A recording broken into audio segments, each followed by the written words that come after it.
Ladies and gentlemen, it's exactly 1 week to the general election. And almost all opinion polls, except one, are showing that Raila Odinga has taken an early lead. That's bad news for William Samoei Arap Ruto and his team. Because William Ruto and his team have been campaigning in this country for close to 7 good years. Raila Odinga, who is now leading, embarked on serious campaigns less than 1 year ago. And according to the latest opinion poll by TIFA, one of the respected opinion polls, if elections were to be held in the country today, Raila Odinga would get 46.7%, while William Ruto would get 44.4%, which means as much as Raila Odinga has taken the lead,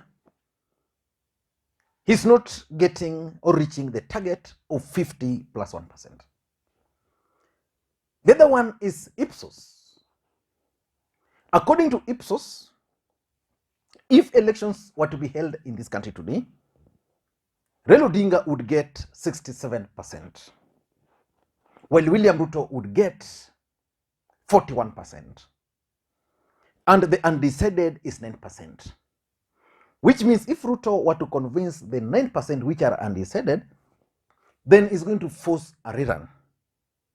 But for Raila Odinga, if he can manage to convince half of the undecided to vote for him, then Raila Odinga will win in the first round. Then there is the Mizani opinion poll. Mizani is actually linked to Ndindi Nyoro. According to that poll, if elections were to be held today, William Ruto would garner 50.6%, which basically means William Ruto would win in the first round, and Raila Odinga would garner 45.3%. But I want us to focus on these two opinion polls, which are now showing Raila Odinga ahead. I'm not going to look into InfoTrack also, because InfoTrack, most of you guys always claim that it is linked to Raila Amolo Odinga. So I want us to look at the two opinion polls, the one by TIFA and the one by Ipsos, specifically the one by Ipsos. But before we do that, in case you're watching the channel for the first time, I want you to take a second or two, click that subscribe button so that next time we produce a video like this, YouTube will automatically notify you. And to the subscribers, I want to continue thanking you guys for your continued support, because without that support, this channel cannot be where it is. And I want to make a request to you guys, please give this video a thumbs up. That's the best way you can support the channel. Just press that like button now. And for those who can, please drop your comments, and you can also share this video to your WhatsApp, Twitter, and other social media accounts. And as you are aware, I'm having some funeral, and just you might have noted, I don't really nowadays post consistently. We are burying on Friday, Sharon. We are burying Sharon on Friday, and hopefully things will get back to normal. So let us get back to the main issue. Let me just take you through very briefly about this Mizani opinion poll, which Ruto is leading by 50.6%, followed by Raila Odinga at 45.3%. I just want to explain to you why William Ruto should actually be worried. According to this Mizani opinion poll, they identified strongholds and battlegrounds. And according to these opinion polls, William Ruto has only two strongholds. That is Rift Valley and Mount Kenya region.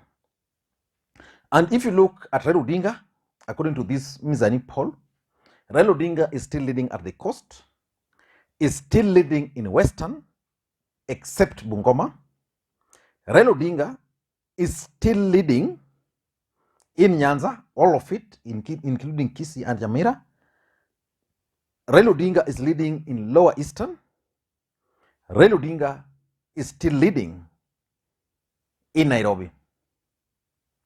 And Northeastern is a stronghold of Ruto, according to these guys, in Mandera. Then Isiolo is Raila. Then there is Battleground, which is Marsabit, Wajir, and Garissa. Mandera, as we speak, is not William Ruto's stronghold.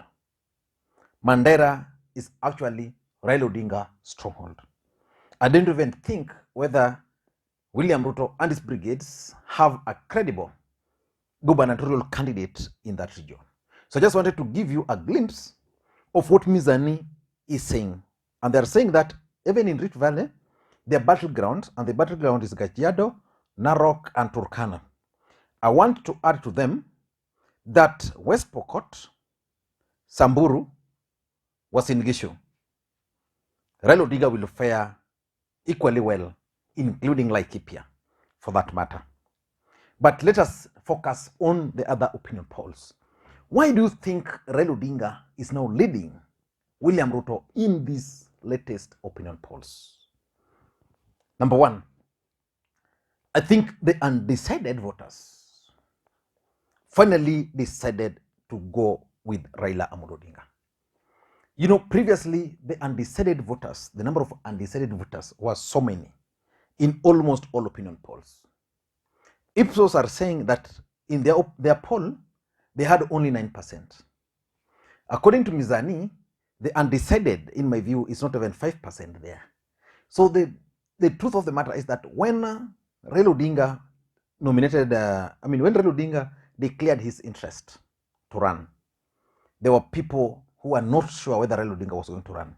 Those people decided to join Raila Odinga. When President Uhuru Kenyatta started campaigning officially for Raila Amolo Odinga, there were those who were still not very sure whether President Uhuru Kenyatta was playing Raila Odinga or not. This group decided to join Raila Amolo Odinga. When Raila Odinga decided to choose Martha Karua as the running mate, there were those, especially the former reformists, they decided to go with Raila Amolo Odinga. So the number of undecided previously was so high. And majority of those undecided decided to go for Raila Amolo Odinga. And I want to take you back to yesterday but one, when William Ruto appeared angry alongside Rigathi Gachagua. Why do you think they toned down? They toned down because they were advised that the noise they were making was actually scaring away the undecided, who were now trooping to Raila Amolo Odinga.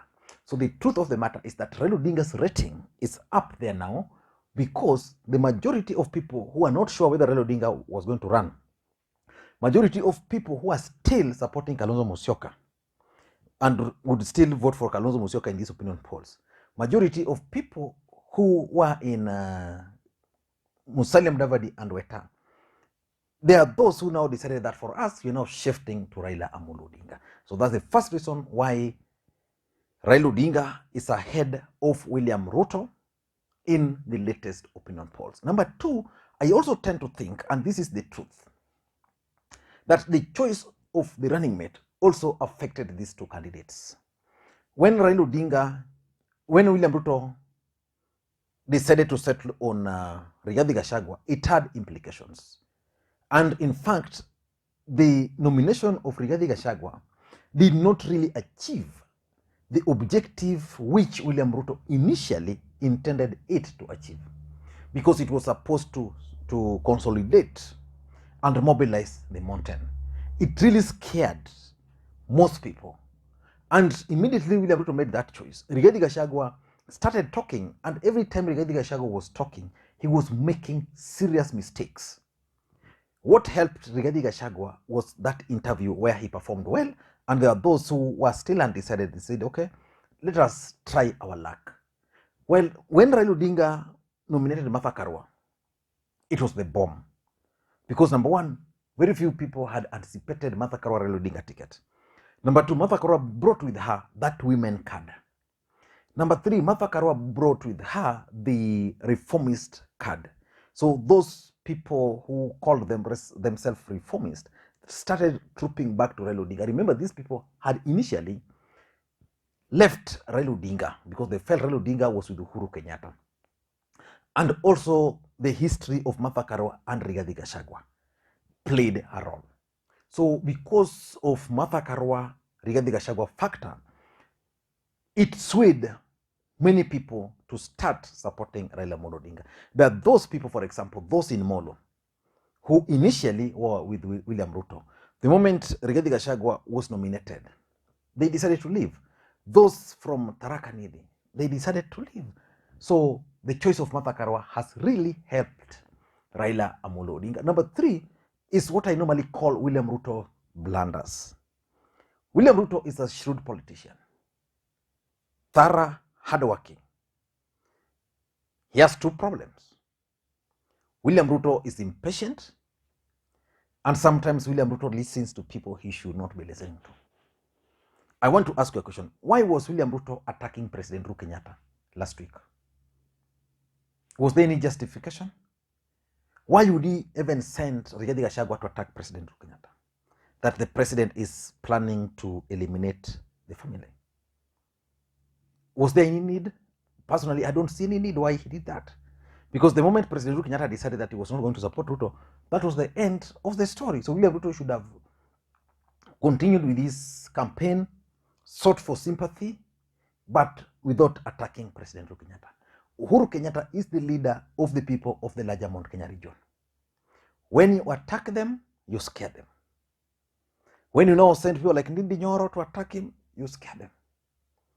And because of those, in fact, someone was telling me, and I read the same in Pauline Njoroge's post, and I even made my comment there. Someone was telling me on this platform that Kiambu is going to shock many people. He comes from Kiambu, and from the way things are, Uhuru Kenyatta might shock William Ruto in Kiambu. For those who follow this channel, I opined that as long as Kiambu will disappoint Ruto, Nakuru will disappoint Ruto, Meru will disappoint Ruto, he should forget about the presidency. So, William Ruto's blunders, his team. Number 4, in my view, is Kenya Kwanza stale message. Now, Raila Odinga, and I've opined this severally, has been going around the country. But you can't really tell his message. And so many people corrected me here that Raila Odinga's message is actually tailor-made to regions. That now Raila Odinga is talking of fight against corruption as an agenda. Raila Odinga is talking of reforms, and Raila Odinga is now taking on William Ruto and his team. For Kenya Kwanza, they began with hustler, which was spreading in this country like bushfire. They left the hustler narrative, went for bottom up. And every time something happens, they want to take advantage of it. Like the other day, they were like, enough is enough. The other day, they were like, Tanga Tanga, because the president talked of Tanga Tanga. The other day is, gee, my dress, my choice, those things keeps on changing. So, and because they've also told their story for long, Kenyans are now tired with their message. You see, it's like when you tell someone something every single day, every single morning, they get tired. And because their message is now stale, most people don't really understand what they want. Like William Ruto can go to a podium, explain himself how he's going to do this, this, this. So when Kenyans sit down and take a pen and a paper and start calculating, some of those things don't make sense. They contradict each other. And lastly, I think Raila Odinga is also ahead of the DP because of the gains he has made in the mountain. And those gains Raila Odinga has made in the mountain can be attributed to President Uhuru Kenyatta.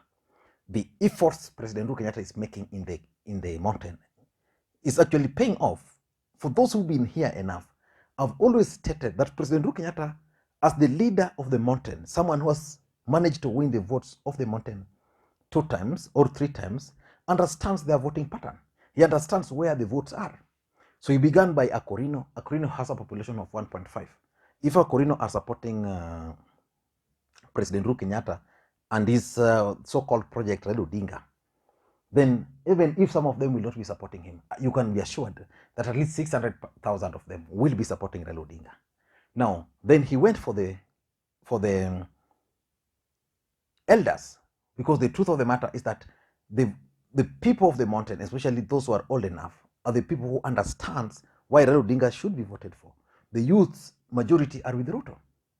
And because now majority of these elders are now shaping the opinion there, definitely it means Raila Odinga rating is going up because of President Uhuru Kenyatta. Then Uhuru Kenyatta went for the women. Women are the voters. In fact, if you go online, there are people who believe that Raila Odinga's message support in the mountain is high because he has the support of the silent majority. I don't know what you think. That's my take. Please, in case you're watching the channel for the first time, take a second or two, click that subscribe button so that next time we produce a video like this, YouTube will automatically notify you. Thank you guys. If you want to buy me coffee, you can always drop that coffee. You know how you do it. Thank you guys. There are a few gentlemen who have sent me something small for the funeral. I want to thank you. I just decided to, some of you guys, just a few people. So I want to thank you so much. It will go a long way in helping me and my family during this moment. Thank you guys, and may you have a good day. Bye-bye.